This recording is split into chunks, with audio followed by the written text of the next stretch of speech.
Inaasahang may dedeklara na ng Department of Agriculture o DA ang food security emergency sa bigas sa susunod na linggo. At ayon po kay Pangulong Bongbong Marcos, sinihintay na lamang ng Department of Agriculture yung formal na ipadala po ng National Price Coordinating Council ang ipinasa nilang rekomendasyon.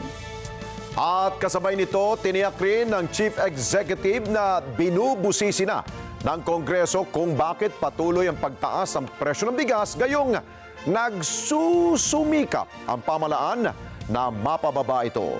Eden Santos sa balita. And the recommendation, I believe, is going to be to declare an emergency. Sa susunod na linggo, idideklara ng Department of Agriculture ang food security emergency sa bigas. Yan ang kinumpirma mismo ni Pangulong Ferdinand Marcos Jr. sa ambush interview pagkatapos pangunahan ang ceremonial turnover ng 8 Yolanda Permanent Housing Projects sa Leyte, Samar at Biliran. Sinabi ng Pangulo na hinihintay na lang ng DA ang rekomendasyon ng National Price Coordinating Council. The reason that we are doing this is ginawa na natin lahat upang ibaba ang presyo ng bigas. Ngunit the market is not being allowed to work properly. Hindi nasusundan ang demand and supply curve. Dahil hanggang ngayon, kahit ibaba mo lahat ng inputs, ang pagbenta pa rin, mataas pa rin. Idiniin ng Pangulo na iniimbestigahan na ng Kongreso ang patuloy na mataas na presyo ng bigas sa kabila ng mga hakbangin ng gobyerno na mapababa ito.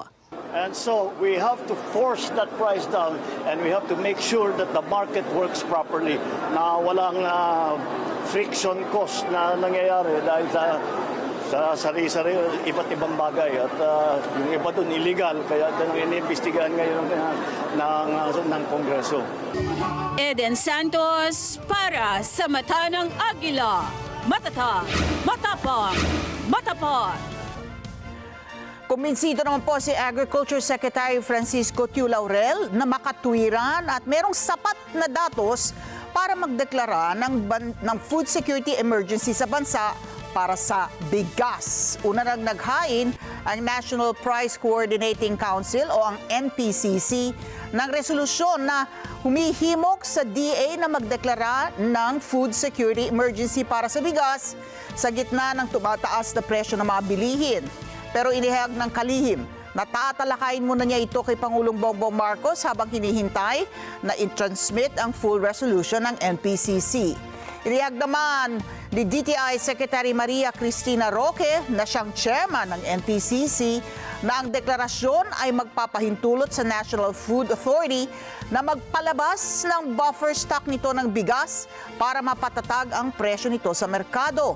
Hihimukin naman na niya ang DTI na magdesisyon na para maprotektahan ang mga consumer habang pinalalakas pa ang agri-backbone ng bansa. Sa ngayon, mayroong 300,000 metriko tonelada na buffer stock na bigas ang NFA.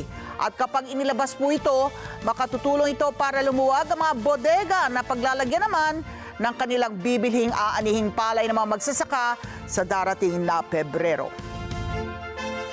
Maraming salamat sa inyo pong pagsubaybay sa Mata ng Agila Primetime. Para malaman ang matatag, matapang at matapat na mga balita, i-follow lamang at mag-subscribe sa @Net25 TV.